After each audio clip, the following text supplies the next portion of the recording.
Bonjour mesdames, très heureux de vous retrouver de nouveau cette semaine. Voilà, comme d'habitude, au Hachem, vous êtes aussi nombreuses. Je rappelle aussi pour ceux qui regardent la vidéo, on se trouve donc à Seine 19, donc aux 4 rues de Thionville, dans le 19e arrondissement de Paris. Et des cours qui sont donnés de 10h à 14h. Voilà, au Hachem. Alors, Parashat Vayakel. Parashat Vayakel. C'est marqué Vayakel Moshe. Donc, a rassemblé Moshe et Kol Adad Ben Israël. Il a rassemblé toute l'assemblée des enfants d'Israël. Vayemer Alem, il leur a dit Ele Advarim Asher Tiva Hashem Lasatotam. Voici les choses que Hashem a ordonné de faire. Shechet Yamim, donc on ne nous dit pas exactement ce qu'il faut faire, mais là on nous dit voilà, Shechet Yamim, donc 6 jours, Te'ase Melacha. Te'ase sera fait le travail. On ne nous donne pas de faire. Ouais, ailleurs c'est marqué Ta'ase, tu feras le travail, tu travailleras la semaine. Mais là, c'est Te'ase sera fait le travail, comme si qu'il est déjà réalisé. Shechet Yamim Te'ase Melacha, ou Bayam Hashivi, et le 7e jour, Yelachem Kodesh. Ce jour sera pour vous Kodesh. Kodesh, bon, on va traduire simple, on va essayer d'expliquer ce que veut dire Kodesh. Shabbat, Shabbaton. Alors le Shabbat, ça veut dire quoi le Shabbat? Shabbat, ça veut dire le chômage, le stoppage, stopper. On arrête, stop. L'ishbot en hébreu, ça veut dire stopper. L'jvita, c'est le chômage. Ouais. Etc. La retraite, etc. C'est pareil. Shabbat, Shabbaton. Mais là, c'est Shabbat, Shabbaton. Il y a une redondance dans la shvita. Ça veut dire de fait qu'on insiste lourdement sur le fait d'arrêter, stopper. Shabbat, Shabbaton, l'Hachem. Mais c'est pour Hachem. Tout celui qui fera des travaux pendant le Shabbat, il sera condamné à mort. Laïster. C'est marqué le Tevarou et Bechol Shabbat. Donc le Tevarou, et tout à coup, on nous parle d'une Melacha, un travail, donc qui est interdit le Shabbat, c'est de brûler du feu. Ouais, Bechol dans toutes vos demeures, Beyom Shabbat, le jour du Shabbat. Et après, on nous dit, Vayemer Hashem, Vayemer Moshe à la Kolam d'Israël, Zé Adavar Hashem Hashem est mort, Kérouit. Donc on nous dit, qu'est-ce qu'on nous ordonne de faire? De faire le Mishkan. Et on nous répète qu'il fallait prélever, etc., des éléments qui vont constituer le sanctuaire. Voilà ce qui est marqué dans le texte de la Torah, et on nous répète ce qu'il fallait faire, etc., des ustensiles et tout. Ok. Moi, ce qui m'interpelle, bon, évidemment, ce qui nous fait réfléchir, mais Vayakel, donc c'est une chose très importante. On nous parle de rassembler l'Assemblée d'Israël, donc ça veut dire qu'on nous demande de comprendre que c'est fondamental ce qu'on va nous dire là. Deux choses. Un, le Shabbat. Ouais, le Shabbat, c'est fondamental. Autant que le fait de construire le Mishkan qui est en lien avec le Shabbat. A priori, lié avec le Shabbat. Qu'est-ce que ça a à voir? À part ça, il faut comprendre, Shechet Yamim Te'ase Melacha. Alors, comment on traduit la Melacha? Le travail. Ça veut dire le travail professionnel, quotidien, professionnel. C'est bizarre qu'on ait utilisé ce mot Melacha. En fait, le travail, ça se traduit par la Avoda. Ouais, une Avoda, c'est un travail. Ouais, quand on est Ayved de Pharaon, on fait une Avoda, c'est-à-dire on fait des travaux physiques. Hein, c'est ça. Mais une Melacha, c'est a priori pas approprié. Pourquoi? Parce que ici, on nous trouve le mot Melacha dans le travail quotidien. Et on trouve le mot Melacha dans le Shabbat. Vous avez vu, il y a 39 Melachot. Et il y a même une allusion dans la Gemara dans Shabbat qui dit, ici c'est marqué comme ça, il est marqué Ele Advarim, Ele Hadevarim. Alors la Gemara d'expliquer que Ele, ça s'écrit Aleph Lamed He. Aleph c'est 1, Lamed c'est 30, et He c'est 5, ça fait 36. Devarim, le minimum du pluriel, c'est 2. Et Hadevarim, ça fait 3. Comme ça dit la Gemara, ça fait 39. Bon, et les Hadevarim, c'est les 39 travaux interdits de Shabbat, qui sont associés au fait du Mishkan. Ça veut dire que pour construire le Mishkan, le sanctuaire, il fallait faire des travaux, ouais. Il fallait coudre, il fallait peindre, il fallait, je sais pas moi, il fallait, fallait cuire, etc. Tous ces travaux sont marqués dans la Mishnah, dans Shabbat, dans Perek Shvi'i. Et là-bas, on détermine 39 travaux. Ouais, il fallait faire 39 travaux. Et ces travaux, on s'en inspire pour savoir que ces travaux qui étaient effectifs pour construire le Mishkan deviennent tout à coup interdits pendant le Shabbat. On n'a pas le droit de faire des travaux, on les retrouve dans le Mishkan. Pourquoi c'est lié au Mishkan? Qu'est-ce que ça a à voir avec le Mishkan? Vous voyez, qu'est-ce que le Shabbat a à voir avec le sanctuaire? À part ça, c'est marqué, donc le mot Melacha, c'est compliqué. À part ça, le mot Melacha, on le retrouve aussi dans la création du monde. Quand on parle de la création du monde, on parle de Melacha. Ouais, Melachto Asher Asa. La Melacha d'Hachem, bizarrement, ça s'appelle un travail. La création du monde s'appelle un travail. Et là-bas, on ne comprend pas, parce que, évidemment, la Melacha, si on parle de travaux qui ont été effectifs pour construire pour créer le monde, la création du monde, c'est une Melacha. Ah bon? C'était une melacha, c'est un travail. Est-ce que Hachem, il a dû travailler alors qu'il a créé des choses qui ont été créées, elles ont été créées ex nihilo, ça veut dire il a créé à partir de rien, il a créé. Et ici, la melacha dont on parle de travail quotidien, c'est la transformation de la matière. On est en train de transformer, on utilise. Le Mishkan, c'est pareil, on utilise des matériaux qui existent et on fabrique. Oui, on fabrique. Donc on n'est pas dans la melacha de la création du monde comme ça a été effectif par Hachem, mais un travail qui a dû permettre de fabriquer, de construire, etc. Et donc on ne comprend pas comment ce terme est utilisé de la même manière pour la création du monde, autant que le Mishkan, autant que le travail quotidien. C'est ça qui est bizarre. Shabbat, Shabbaton, cette redondance du Shabbat. C'est quoi cette redondance du Shabbat? Le Shabbat, ça veut dire le chômage, le fait de stopper.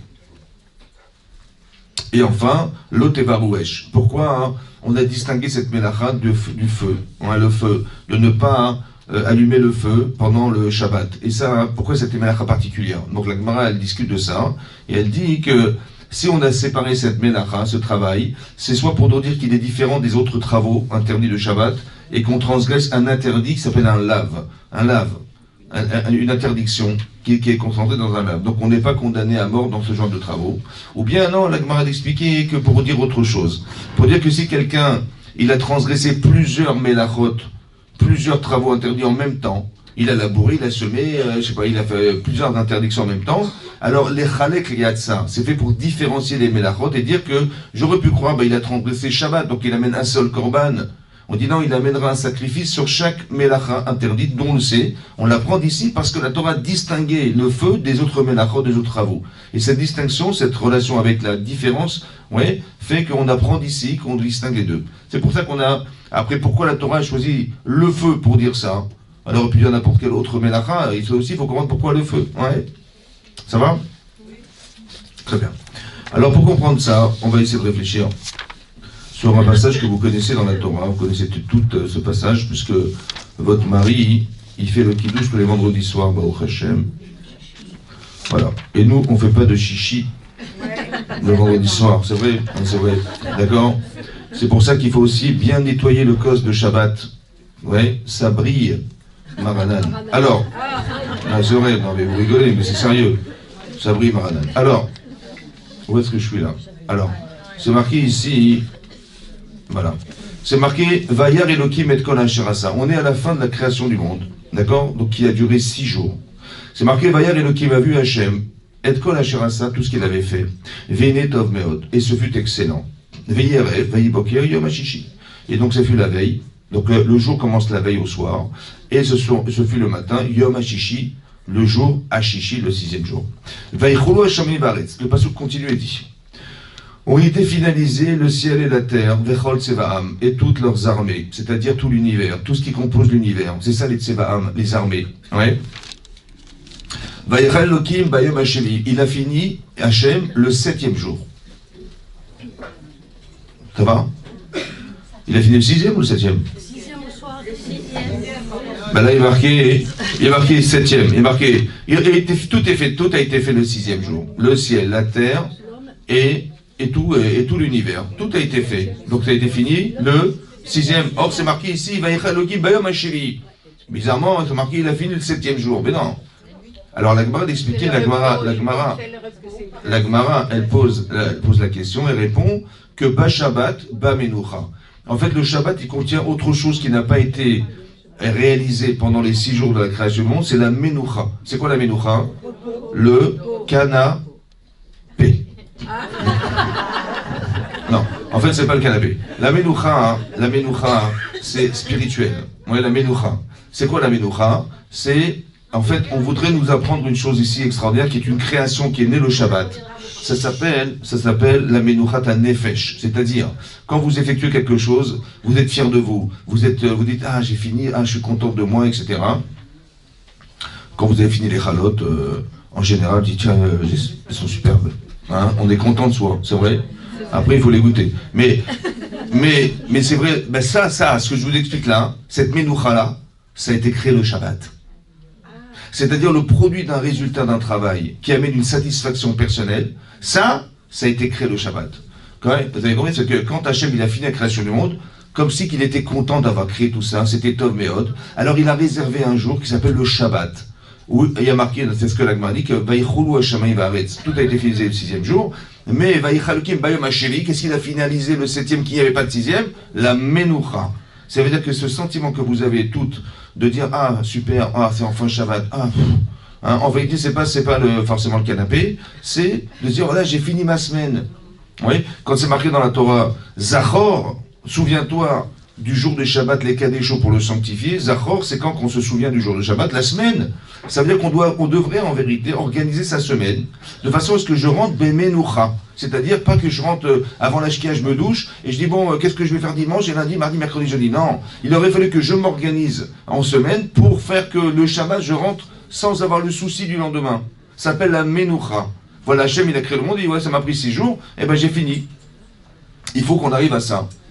À petite échelle, toute la semaine pour le Shabbat. À grande échelle, c'est à la fin de sa vie, il faut qu'on se dise, je peux partir à 120 ans, Bemenoucha. C'est-à-dire, je sais ce que j'ai fait, je peux dire, ah, j'ai pas tout fini, non. Il faut pas être dans la panique, comment? En paix, exactement, en paix. Ça veut dire qu'il faut partir en sachant qu'on a réussi sa vie. Ça veut dire que ça se pense et ça se réfléchit, ça aussi. À petite échelle et à grande échelle. C'est ça la Menouchat Nefesh. Et donc c'est ce qu'Hachem a créé. Le travail qu'il avait fait. Vaishbot. Vaishbot, ça veut dire qu'il a stoppé. Bayom Hashevi, le 7e. Mikol Melato, de tout le travail. Donc on a bien compris que tout le travail, c'était d'inclure aussi la Menoucha. Vaïvarech Elokim. Et donc Dieu a béni. Et Yom Hashevi, le 7e jour. Oui. Qu'est-ce que signifie bénir le jour? La question est profonde. La question c'est, quand on bénit les êtres vivants, quand Hachem dit prou urbu, il dit aux êtres créés, multipliez-vous, ça veut dire qu'on aura des enfants. C'est ça, c'est une bracha. Ou quand il dit à la nature, elle va se multiplier, etc., que ce soit la nature, la vie végétale, animale, etc., on est clair qu'il y a une bracha, c'est-à-dire une bénédiction qui s'applique physiquement sur l'être ou sur la nature. Il y a une application physique de la bénédiction d'Hachem sur la nature. Qu'est-ce que signifie bénir le temps? Quelle application physique il y a de la Beracha d'Hachem sur un espace-temps, sur le temps? Le temps, c'est une notion. Comment il peut y avoir une application physique de la Bracha sur le temps? À part ça, le Rav Dessler, il pose une autre question. Et il dit que la Bracha d'Hachem, elle est comme lui, elle est infinie. Quand Hachem bénit le temps, c'est-à-dire que même si on n'a pas vraiment compris ce que veut dire application de la bracha d'Hachem dans le temps, mais elle est infinie, la bracha, la bénédiction d'Hachem dans le temps, elle est infinie. Alors comment elle peut s'enfermer sa bracha dans l'espace-temps du Shabbat?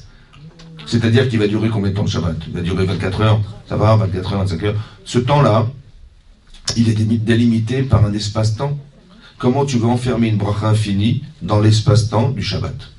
À part ça, c'est marqué dans les Chazal que le Shabbat, c'est une nachala, bli metzarim, c'est-à-dire un héritage sans limite. Ça veut dire qu'il y a une notion d'infini dans le Shabbat. Une nachala, c'est un héritage qu'on a reçu d'Hachem, bli metzarim, sans limite. Voilà ce qui est marqué. Maintenant évidemment, on a du mal à comprendre. Alors peut-être de là, on peut déduire une chose importante. Quand on nous dit, vous savez, la Gemara, elle dit dans Makot, que Hachem, il a créé 613 mitzvot. Oui. Mais c'est marqué, Rabbi Hanania ben Akasha Omer, Rabbi Hanania ben Akasha a dit que Hachem, il a multiplié les mitzvot. Les fichar, ouais, il a voulu qu'on ait du mérite. Et il a multiplié les mitzvot. Mais non, la Gemara de le Rambam dans l'explication des Mishnah, il explique là-bas, il dit que si on est capable de faire une seule mitzvah, parmi toutes les mitzvot, les Shem Shamaim, une sur 613 ou sur des milliards, en fait, parce qu'il y a des dérivés des mitzvot, alors on a le mérite d'atteindre le monde futur. Combien il mesure le monde futur? Combien? Infini ou defini? Infini. Très bien. Maintenant, il est infini. C'est vrai qu'il est infini. Mais est-ce que l'infini existe? Là, il existe l'infini? Dites non. Non. Donc tout est fini. Comment on peut réussir à atteindre l'infini dans la limite de ce que nous sommes? Comment on peut atteindre l'infini dans la limite du temps, c'est-à-dire, je sais pas moi, vous avez fait Afrechatrala, par exemple, voilà, vous avez fait une mitzvah, vous avez prélevé une partie de pâte qui a une quantité définie, l'acte que vous avez fait, il est défini dans le temps, ce que vous êtes, vous êtes vous-même défini dans le temps, vous avez une limite, etc., dans la limite de ce que nous sommes, comment on atteint l'infini? À part ça, il faut comprendre comment ça se fait qu'on est capable de conceptualiser l'infini, de comprendre l'infini en mathématiques. On vous dit, si vous avez fait cette misère, vous avez droit à l'infini, mais l'infini n'existe pas. Comment ça se fait qu'on arrive à avoir cette notion mathématique, spirituelle de l'infini, puisque ça n'existe pas? Où est-ce que vous êtes le monde est fini. Comment ça se fait qu'on arrive à conceptualiser l'infini? Alors peut-être l'idée est la suivante. Vaïvarech Elokim et Yom Hashevi. Dans un espace-temps, Hachem, il a béni le temps à l'infini. Ça va? En vérité, ce qu'il a fait, l'application n'a pas d'application. C'est le temps qui contient l'infini. Il est où ce temps-là? Il est dans le Shabbat. Ça veut dire comme ça, écoutez-moi bien. Quand vous marchez, vous vous déplacez, ou quand vous traversez le temps, il y a un jour qui s'appelle le premier jour, le deuxième, le troisième, le quatrième, le cinquième, le sixième. Quand vous rentrez dans le septième jour de la création, qui est le Shabbat, alors vous êtes dans un monde dans lequel existe l'infini. Donc vous êtes inspiré par ce temps. Et c'est comme ça qu'on arrive à conceptualiser l'infini. Parce qu'Hachem, il a enfermé la notion d'infini dans un jour qui s'appelle le Shabbat. Et c'est par ça qu'on va comprendre qu'on atteint l'infini. Ça va? Si on arrive à le comprendre, à l'accepter, c'est parce qu'on a traversé un espace-temps qui s'appelle le Shabbat. Veivarech Elokim et Yom Hashevi Vaikadesh Oto. Il l'a distingué des autres jours. Le Kodesh, c'est quoi le Kodesh? Oui, c'est marqué Kedoshim Tiyu. Vous savez qu'on a une mitzvah des Kedoshim, des saints. Oui, on s'est séparés. Mais comment on sépare? Vous avez deux éléments. Comment ça se fait que vous dites, c'est les mêmes? Il y a forcément des éléments qui contiennent une différence qui les sépare des autres. La différence, c'est la différence qui nous sépare. Qu'est-ce qu'il y a de spécial dans le Shabbat? Il faut définir ce qu'il y a de spécial dans le Shabbat qui le différencie des autres jours. Cette spécificité s'appelle la Kedusha. Est-ce que c'est clarinette? Oui. Flûte alors. Vous avez derrière moi, il y a un Sefer Torah. En quoi il est Kadosh? Il y a une paire de tefilin. En quoi elle a une Kedusha? Le Shabbat. Parce qu'il y a quelque chose de spécial ce jour-là qui le différencie du dimanche et du mercredi. Il est spécial, c'est la Kedusha. Le Sefer Torah, c'est un livre, c'est pas Victor Hugo, ça va? Donc ça veut dire qu'il y a quelque chose, il y a des messages dedans qui sont spéciaux. C'est le message d'Hachem. Vous imaginez ce que ça veut dire? Alors il a une grande spécificité, ça s'appelle la Kedusha du Sefer Torah. Ça va? Donc c'est ça. Donc quand on est Kedoshim, ça veut dire, on dit non, je veux être une femme spéciale. Vous avez vu? Il y a des grands Kedoshim, des grandes Sadikim, ils sont spéciaux. Et ils ont quelque chose de spécial. Et c'est ce qu'on espère atteindre. C'est ça la Kedusha. Et ça fait partie des notions qui se trouvent dans le Shabbat. Kodesh. Kedoshim Ti, c'est pareil. Ou là, on dit ce jour il est Kadosh, il est spécial. C'est ça. Vaïkadesh Oto, c'est Hachem qui l'a sanctifié, qui a créé cette différence. Comment? Il a créé l'infini à l'intérieur. Il y a quelque chose de spécial que je vais vous expliquer. Qui vaut Shabbat. Alors on dit parce que beau Shabbat. Hachem Shabbat, il a chômé à l'intérieur de ce jour-là. Hachem Bara Elohim, la seule qu'il avait fait. D'accord? Le fait du chômage, le fait que Hachem s'est stoppé dans ce jour-là, c'est spécial. Qu'est-ce qu'il y a de spécial? Qu'est-ce qu'il y a de spécial dans le fait qu'Hachem, il est arrêté le jour du Shabbat de faire un travail qui était la création du monde? En quoi ce jour, parce qu'il a chômé, il n'a rien fait, alors ça devient Kadosh? Non, au contraire, c'est le jour le plus triste, il n'a rien fait. Il est vide ce jour. Non, il y a quelque chose de spécial dans ce jour-là. Qu'est-ce que c'est? Alors, je vais vous expliquer. En fait, il faudrait qu'on réfléchisse ensemble. Ouais, peut-être.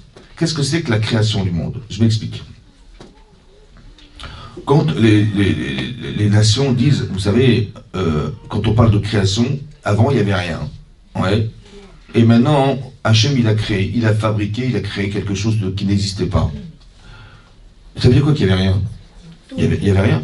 Dans le néant. Néant. Mais c'était qui le néant? Entre nous. Il y avait qui? Mais vous vous rendez compte que le rien c'est tout? C'était Hachem, évidemment. Hein. Donc on dit là il n'y avait rien, on croit qu'il n'y avait rien. Non, il y avait Hachem, il n'y avait que Hachem. Il y avait tout en fait, il y avait tout. S'il y avait tout, c'est pour ça qu'à Rosh Hashanah, on chope du chauffard. Il faut vous rappeler toujours qu'il y avait tout. Il y avait tout. Mais non, il y avait tout, c'est ça. Non mais c'est pour vous réveiller un petit peu parce que... Il y avait tout. Mais non, il y avait tout. Mais non, s'il y avait tout, donc Hachem, il est infini, on est d'accord? Mais rajouter sur l'infini, mais c'est l'infini. C'est l'infini. Donc ça veut dire quoi, rajouter? Qu'est-ce qu'il a rajouté dans la création du monde? À part ça, est-ce que c'est plausible dans votre cerveau qu'on peut rajouter alors qu'il est déjà tout? Le verre est plein. Comment tu peux créer plus que toi-même? C'est possible ou pas? Alors, c'est ça la question. La question c'est, qu'est-ce que c'est que la création du monde? Puisque de toute façon, on ne peut pas créer plus que ce qui est Hachem, et ça n'existe pas, il est tout, Hachem. Quand il va rajouter sur lui-même. Alors justement, le Zohar explique Et c'est ça le Mishkan, vous allez comprendre. C'est ce qu'on appelle le Tzimtzum, c'est-à-dire, comment ça se traduit Tzimtzum? La contraction d'Hachem. Ça veut dire qu'il s'est retiré Hachem. Un petit peu comme, écoutez-moi bien. Quand Hachem demande de construire le Mishkan, il a dit le sanctuaire, il a demandé à ce que chaque personne, homme et femme, apporte des présents. Ça va? Ok. Mais il y a marqué Vikrou. Vikrou en hébreu, ça veut dire vous prendrez pour moi. Il n'a pas dit vous donnerez. Il a dit vous prendrez. Mais évidemment qu'il faut prendre pour donner. Seigneur, vous prendrez. Et je veux plus que tu prennes de toi que tu me donnes. Mais pour prendre de soi, c'est dur. Parce que tu vas te priver de ce que tu as. Est-ce que tu es d'accord de te priver pour l'autre? Pour la bonne cause, oui. Très bien. Mais qu'est-ce que ça veut dire? Ça veut dire comme ça. Dans mon cœur, je veux tout garder. Eh bien, je vais dire non. Eh bien, pour mes enfants, pour mon mari, pour Hachem, pour les mitzvot, etc., eh bien, je vais retirer de moi, prendre de moi. En vérité, mais pourquoi je prends? Parce que j'aime. J'aime mon mari, j'aime mes enfants, inconditionnel. Je sais pas, moi, j'aime les pauvres, j'aime les gens. Eh ben, c'est pas grave. En vérité, comme je les aime, alors ce que je vais prendre de moi est à la proportion de ce que j'aime. Donc ça veut dire qu'Hachem, il ne va pas résider dans ce que je lui donne, mais dans l'espace que je lui laisse dans mon cœur. C'est ça. Ve asuli mikdash. Faites-moi un sanctuaire, faites-moi un mikdash. En vérité, le mikdash, c'est pas le mishkan. Le mikdash, c'est le Kodesh HaKodashim. L'endroit le plus saint des saints que vous avez dans votre cœur, c'est là qu'Hachem réside. Alors Hachem, il veut qu'on lui donne, ouais, mais qu'on prenne de soi pour lui laisser cet espace. L'amour, c'est là-dedans qu'Hachem réside. Ouais. Et donc il veut absolument qu'on lui laisse... C'est ça le sanctuaire. Je n'ai pas besoin de ce que vous me donnez, je ne veux pas m'enfermer dans une boîte. Mais je veux m'enfermer dans votre cœur. Est-ce que j'existe pour vous? Voilà. Alors, plus tu vas prendre de toi, plus je vais résider dans toi. Ça s'appelle, déjà dans mon cœur, j'ai fait un vide pour lui. Vous savez ce qu'il a fait à Kadosh Baruch Hu? Il a fait un vide pour nous. Vous savez ce que c'est ça? C'est l'univers. Il nous aime ou pas? Dites oui, dites oui. Inconditionnellement. L'univers. Mais non, pour vous donner une petite dimension de l'univers. C'est quoi l'univers? Les scientifiques expliquent qu'il y a eu le Big Bang. C'est quoi le Big Bang? C'est pas le ping-pong. Hein. Le Big Bang, il y a marqué dans le Torah Vehi Or. Et ce fut la lumière. Alors ils disent qu'il y a eu une lumière très intense qui a explosé dans l'espace et ça a créé l'univers. Mais comment il mesure l'univers? Il mesure 13,7 milliards d'années-lumière. Les années-lumière, c'est-à-dire que la vitesse de la lumière, c'est 300 000 km/s. 300 000 km en une seconde. J'ai fait 300 000 km. Ça veut dire 300 000 km, ça veut dire 300 fois Paris-Marseille, on va dire, ou Dunkerque-Marseille, c'est 1000 km, 300 fois en une seconde. Je ne sais pas si vous la vitesse, ça va? Et on parle en milliards d'années-lumière. C'est énorme, vous avez compris? Ça, c'est l'amour d'Hachem. Ça veut dire qu'il s'est retiré pour nous pendant 6 jours. C'est incommensurable. Incommensurable. Ou 2 commensurables. Mais c'est très important que vous sachiez, voilà, c'est ce que c'est. Hachem, il s'est retiré, ça veut dire combien il nous a laissé d'espace. Quand vous dites, on dit dans la Gemara, dans Sanhedrin, Chayav Adam Lomar, Chayav, ça veut dire qu'on est obligé de dire. Il faut oser, hein, je vous assure. Hein. Il faut oser dire Bishvili Nivra Olam. Absolument. Bishvili, pas Bishvilou. Là, il y a marqué Bishvilou. Marqué Bishvili. Ça veut dire quoi Bishvili? Pour moi, pour vous, mesdames, individuellement, tout ce que vous voyez là, mais pas ce que vous voyez, ce que vous ne verrez jamais de votre vie parce que l'univers est énorme. Tout ça, ça a été créé pour vous, mesdames. Mais personnellement, hein, ça est osé quand même. Mais il faut dire combien Hachem il nous aime individuellement, combien il a créé tout ça pour moi. Chayav. Ça veut dire, je peux dire, ouais, c'est sympa, pourquoi pas, on ne sait jamais, j'espère, je le veux. Chayav. Ça veut dire qu'on n'est pas n'importe qui. Hein. On est chayav de dire. Ça veut dire qu'Hachem il nous estime à ce point-là, c'est énorme. Pourquoi il nous estime à ce point-là? Parce qu'il y a 2 façons de voir. Écoutez-moi bien. Si vous vous voyez toute seule sur la terre, est-ce que vous arrivez à vous voir toute seule sur la terre? Essayez, imaginez-vous, toute seule sur la terre. Vous êtes toute seule sur la terre, voilà, toute seule sur la terre. C'est possible ou pas? Si, c'est possible, vous êtes toute seule sur la terre. Maintenant, on prend une photo en satellite, est-ce qu'on vous voit? Non. Vous bougez les bras comme ça. Oh. On voit rien. Alors dans l'univers, encore moins. Très bien. Donc ça veut dire que si je me regarde sur la Terre, déjà je ne me vois pas, et si je suis en plus un Ivoirien, Alors c'est encore pire. Non. Alors, on n'y voit rien. Maintenant, dans l'univers, a fortiori qu'on ne se voit même pas dans l'univers. Très bien. Mais vous portez une neshama en vous. Et cette neshama, elle est infinie. Donc si je me regarde physiquement sur la Terre, dans l'univers, je ne me trouve même pas. C'est infiniment décimal. Mais si je vois ma neshama, le monde, il est par rapport à mon corps, le monde est trop grand. Mais par rapport à ma neshama, le monde est trop petit. Il est trop petit, le monde. L'univers, c'est trop petit pour moi. Vous avez compris ou pas? Ça veut dire qu'on nous apprend à nous voir, mais grande. Mais vous avez une neshama spéciale. Vous êtes Kedoshim. Estimez-vous, estimons-nous, c'est ça que ça veut dire. Achaya, Madame Omar, ça veut dire que je n'ai pas le droit de sous-estimer ce que je suis. Et quand je suis fort dans ma vie et je suis considéré comme étant important dans ma vie, je ne vais pas négliger ma vie.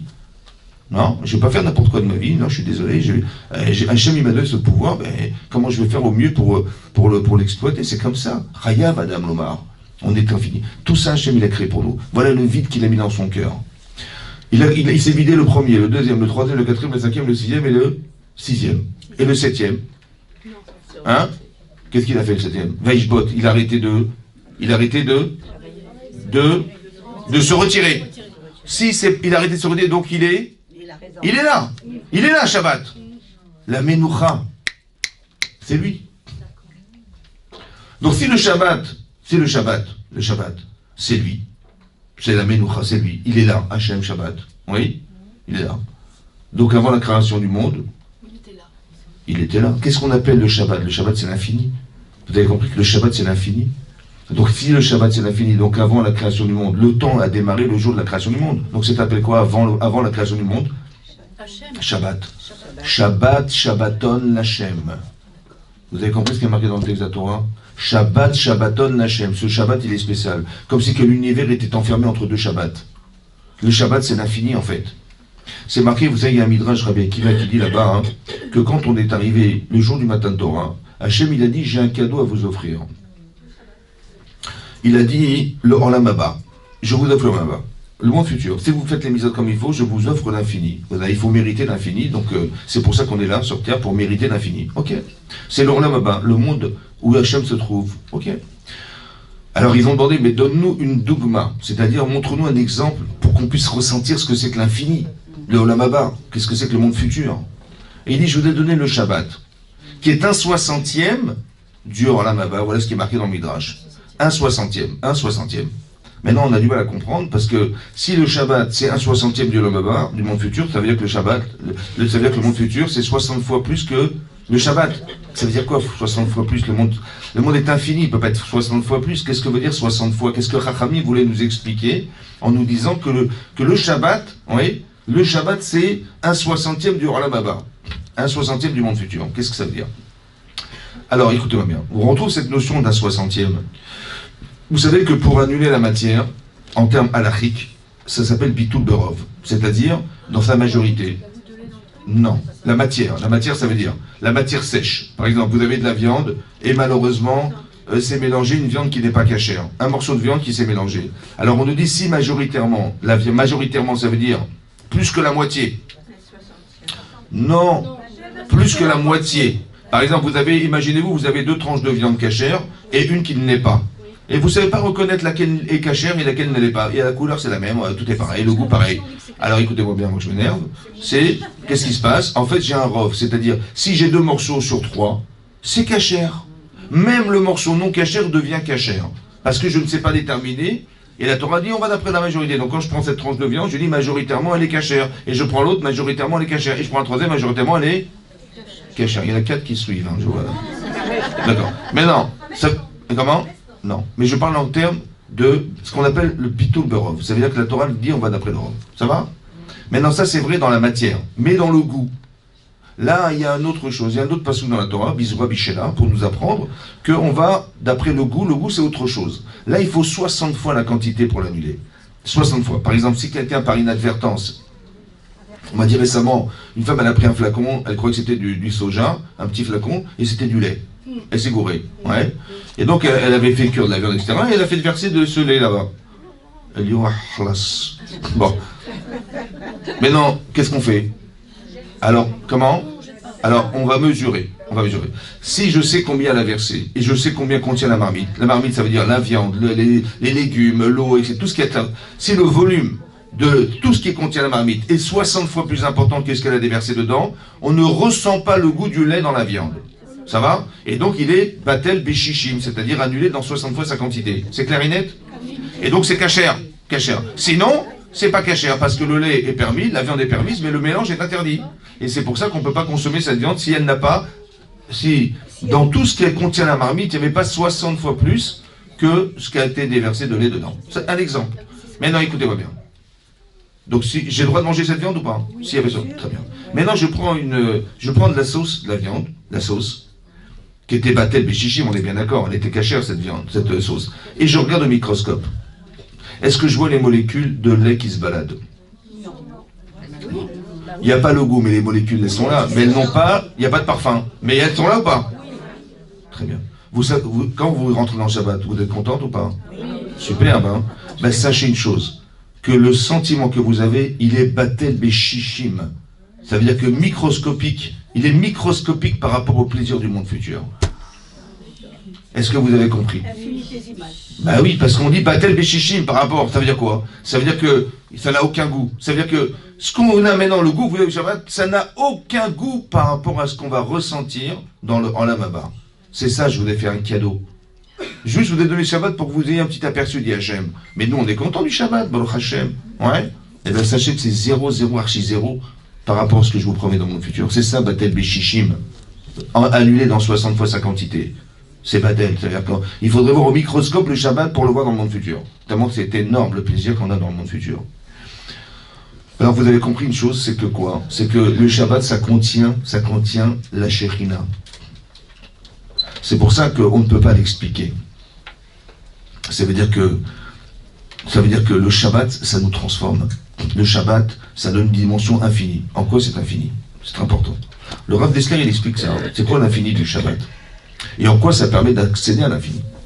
Maintenant, vous savez que quand on prépare des plats de Shabbat, oui, à chaque fois qu'on prépare, on achète, on dit l'irvot Shabbat, c'est-à-dire on réserve cet aliment, on réserve ce plat on a pensé faire, la table aussi, etc.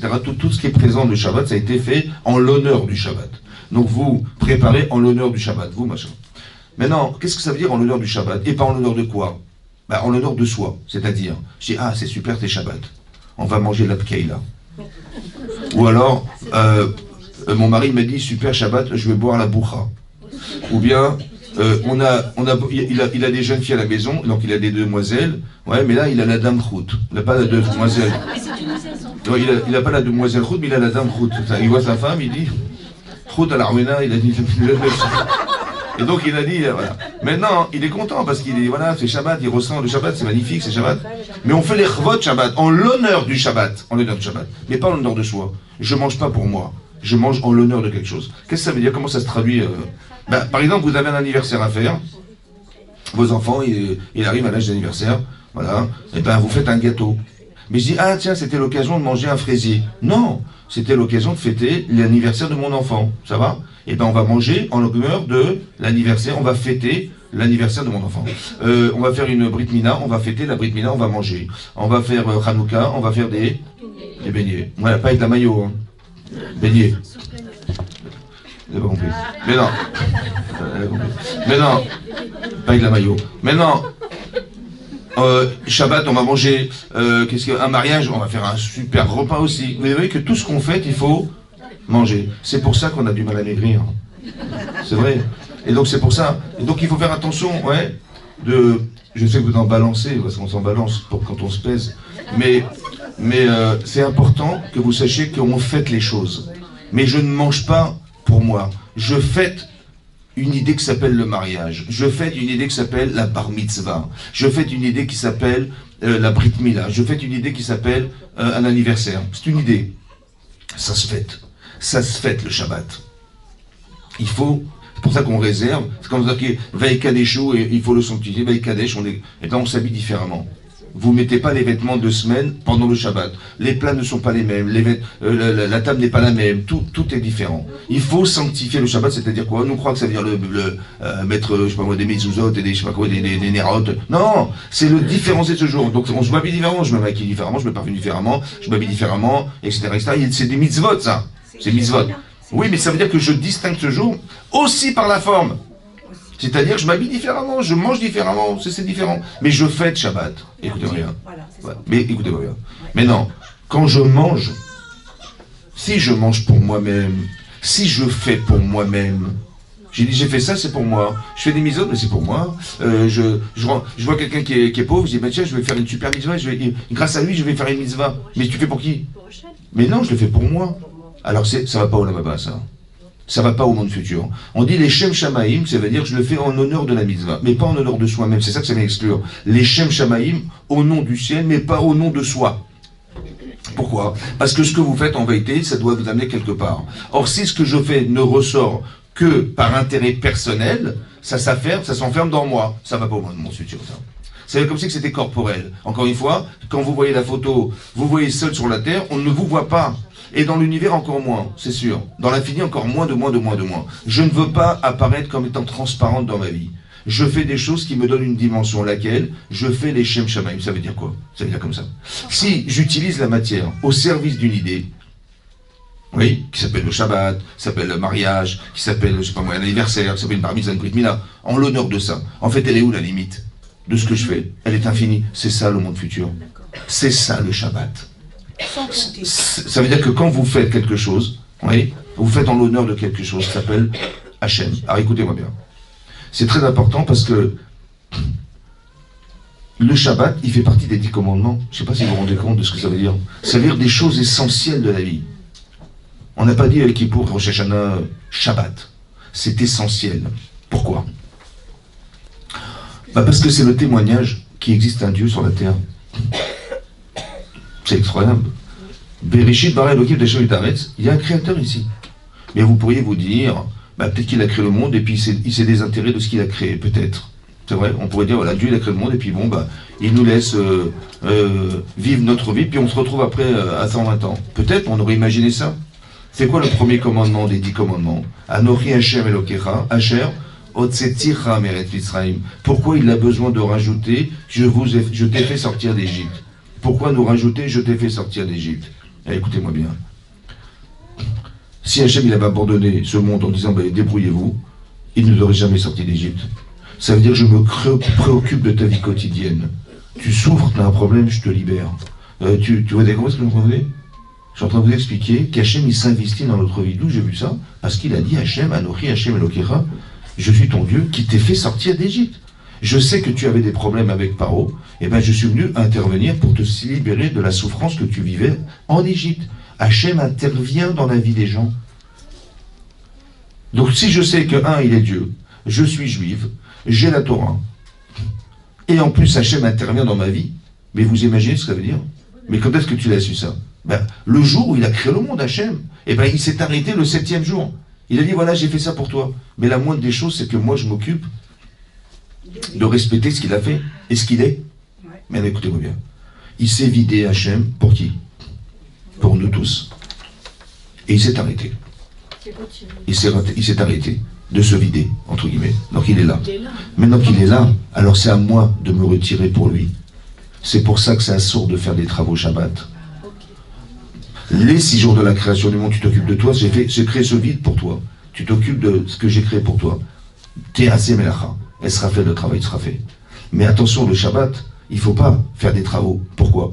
Parce que c'est le seul moment où tu peux retrouver Hachem sincèrement. Là où il est, c'est là que toi, tu vas te retirer pour lui, à la différence qu'il s'est retiré pour toi dans les 6 jours de la semaine. Il t'a donné 6, donne-lui 1.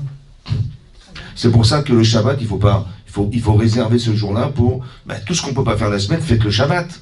Ça veut dire qu'il faut étudier, il faut faire des télim, ce qu'on ne peut pas faire la semaine. Se rapprocher d'Hachem, lire des livres de Torah, c'est le seul moment où on trouve Hachem, le Olam Haba, c'est là, le Olam Haba, il est là. Vous avez compris? C'est là qu'Hachem se trouve. Il y en a qui disent que, ils disent que quand on étudie 1 heure Shabbat, c'est comme 1000 heures la semaine. Ça veut dire qu'il y a une kedusha spéciale. La proximité avec Hachem et notre Neshama, elle se fait à ce moment-là, sincèrement, c'est ça là que ça se passe. C'est là que ça se passe. Et donc c'est pour ça que ce jour était spécial. Il est Kodesh. Il est très très très spécial ce jour-là. Parce que c'est le moment où on peut retrouver... Mais non, on ne peut pas l'expliquer, on peut que le vivre, vous comprenez? Ça ne peut pas s'expliquer, ça. Tu dis oui, Dieu il est là, en fait tu comprends. Mais il y a quelque chose de très... Il y a une atmosphère qu'on ne peut pas expliquer le Shabbat. On ne peut pas l'expliquer. Ça ne peut que se vivre. Il y a des choses dans la vie où vous pouvez expliquer. Mais il y a des choses qu'on ne peut pas expliquer dans sa vie. On ne peut pas les expliquer. Est-ce que vous pouvez m'expliquer qu'est-ce que vous avez ressenti le jour de votre mariage ou la roupa? Expliquez-moi. C'est indicible. Hein? C'est impossible. Expliquez-moi ce que vous avez ressenti lorsque vous avez sauté en parachute. Vous vous rappelez que vous avez sauté en parachute? Qu'est-ce que vous avez ressenti? Est-ce que vous pouvez me l'expliquer? Non mais dites-moi ce que vous avez ressenti, vous avez sauté en parachute, j'étais comme un oiseau. Mais même si vous me le dites, mais je ne serai jamais dans l'adrénaline de la personne qui saute en parachute. Ça va?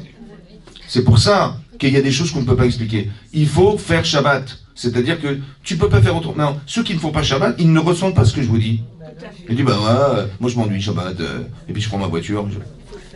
Quand je dis à quelqu'un, mais pourquoi tu me dis, qu'est-ce que tu fais Shabbat? Je sais pas, je végète, je fais rien, je m'ennuie, j'ai rien à faire. J'attends qu'une chose, c'est, moi c'est Shabbat, je prends ma cigarette. Je lui dis, tu sais de quoi tu t'ennuies? Il dit non. Bah, tu t'ennuies de toi. En fait, tu n'as rien à faire de toi. Il faut absolument que tu prennes ta voiture. Tu peux pas rester inactive. En fait, tu t'ennuies de quoi? Bah, de toi. Tu sais ce qu'il veut Hachem? Il veut Hachem, c'est ce qu'il veut. Que 52 fois dans l'année, toute ta vie, tu puisses exister pour toi-même. Et donc, tu es capable de ne rien faire. Tu peux être capable de t'abstenir de faire, d'exister sans un objet, sans la télé, sans ta vidéo, sans ton jeu vidéo, sans ta voiture, sans ton téléphone, sans ton ascenseur, sans toi. Tu peux ou pas? Mais c'est ça, Shabbat. Alors, pourquoi je te dis ça? Parce que ta Neshama, elle n'aura plus de corps là-haut à 120 ans. Alors comment tu vas faire? La souffrance de ne pas savoir quoi faire de soi. C'est éternel. C'est ça, vous comprenez ou pas? Alors Hachem, il dit, mais non, si tu fais pas ça, quelqu'un qui travaille Shabbat, il est condamné à mort. C'est grave quand même, hein. C'est très très grave. Et c'est la pire des morts. La pire des sentences, c'est c'est pire que Kippour, pour vous dire. C'est pire que Kippour. C'est quand même incroyable, pourquoi? Parce que c'est l'essentiel de l'existence. Si tu ne corresponds pas à savoir qu'il y a un bon Dieu sur la terre, et que c'est lui qui te fait exister, et que c'est lui qui a créé le monde pour toi, et qu'il est tout le temps, il t'accompagne dans toute situation de vie, tu n'as pas compris ça? Mais tu n'es pas vivant. Quand on dit quelqu'un qui transgresse Shabbat, c'est comme si qu'il faisait Avodazara. Oui, il faisait Avodazara, ça veut dire qu'il est un idolâtre. Oui, idolâtre. Mais qu'est-ce que ça a à voir avec l'idolâtrie? Je suis pas en train de me pousser devant une statue, devant une idole. Non, c'est qu'en vérité, je pratique une religion qui n'est pas la Torah. C'est ça, idolâtrie, vous comprenez? Tu dis, ouais, mais moi je mets halal, machin, mais moi Shabbat, faut pas me casser la tête. Hein. Déjà, j'en fais trop, déjà, laissez-moi tranquille avec Shabbat. Mais t'as pas compris, c'est comme tu débranches t'as ton ventilateur et tu débranches le courant. Je dis, mais vous voyez, l'hélice, elle tourne. Ben, j'ai compris, elle tourne électriquement, elle va tourner l'hélice. Vous avez compris? Ben, t'as coupé le courant. Si tu fais pas Shabbat, mais t'as coupé le courant. Parce que si tu ne reconnais pas que, et ça se fête, ça, il faut que tu fêtes ça, que Hachem, il a finalisé le monde pour toi, et que tu reconnais qu'il y a un créateur dans ce monde, c'est ça la Yirat Shamayim, vous avez compris, c'est la conscience qu'Hachem existe. Mais comment je le vois? Ben, je le sais, et je le vis. Voilà, je vis. Quand il m'arrive quelque chose, je dis Amin Hashemaïm, et je prie Hachem. Et quand je vois que ma prière s'exauce, merci Hachem. Je vis les choses. Vous avez compris? Il n'y a pas de limite. Il n'y a aucune limite en fait. Parce que même la personne qui décède, elle va revivre un jour. Ça veut dire que c'est aléatoire, vous avez compris? Tout ça, c'est la vision qu'on a du monde qui est limitée à ce qu'on croit, mais c'est de la bêtise, puisque rien ne s'arrête. Ben ça, c'est Shabbat. Il faut être Mekabé, il faut prendre sur soi de faire un véritable Shabbat, d'apprendre exactement, d'être spécialiste dans les travaux de Shabbat, dans ce qui est permis de faire, dans ce qu'on ne peut pas faire, parce que comment tu oses faire le jour où Hachem il s'est libéré pour que tu le retrouves? Il t'a fait tout ça pour toi, et le jour où il est là, tu dis non, on a rendez-vous, non, je suis désolé, il va passer demain. Mais demain sera dimanche, c'est trop tard. Mais c'est ça nous condamne, vous avez compris, la condamne. Donc il faut vraiment prendre sur soi d'être Shomer Shabbat, ça veut dire de garder le Shabbat, d'apprendre bien exactement de quoi il s'agit, d'étudier la Torah, d'étudier, même en français, vous ouvrez des livres, vous avez tous les travaux et vous allez découvrir des choses que vous savez même pas, ouais, mais tout ça, je vais apprendre à respecter le Shabbat. Et respecter le Shabbat, c'est d'accepter Akadosh Baruch Hu dans ces conditions-là, et là, Hachem, il pénètre en nous, il nous fait, et là, on ressent la Emunat Hachem, on ressent beaucoup plus de choses que si on n'est pas On ne garde pas le Shabbat. Je dis, ben voilà, j'ai pas travaillé. Les gens pensent que les travaux, c'est de ne pas travailler. Donc je travaille pas. Mais j'ai la télé, j'ai la voiture, j'ai machin, mais je travaille pas, hein, j'ai arrêté de travailler. Mais c'est pas ça la Melacha. La Melacha, c'est pas des travaux. Ouais. Melacha, Malach. Dans la mot Melacha, c'est même Lamed, Aleph, Chaf, He, Malach Hashem. C'est ça la Melacha. En vérité, quelque part, il faut que j'arrive à comprendre que la création du monde, c'est une Melacha, au Dieu d'Hachem. Il a créé de rien. Mais en vérité, il faut que le travail soit fait. C'est quoi qu'il est fait? Il a déjà été fait. Ça veut dire que vous l'avez pensé. La Melacha, c'est la pensée, en fait. Vous pensez, c'est ça. Et il y a quelque chose de divin qui est en nous, qui est de la pensée qui vient de la Neshama. Si vous parlez et si vous réfléchissez, c'est que vous avez une Neshama. Ça va? Et donc c'est ça qui est en fait le Malach. Et donc quand sur le Mishkan, c'est permettre à Hachem de résider parmi nous. Faites-moi un Mikdash, je vous en supplie, dit Hachem. Je vous supplie de me faire un Mikdash. Faites-moi un Kodesh à Kodashim dans votre cœur, pour que je puisse exister en vous. Ayez cette conscience que j'existe pour vous. Et ça, c'est très important. Et on doit être reconnaissante de ce qui nous arrive dans la vie. Et tout ça, ça permet d'alimenter cette présence divine en nous. Vous avez compris? Voilà. Chazak ou Baruch, mesdames.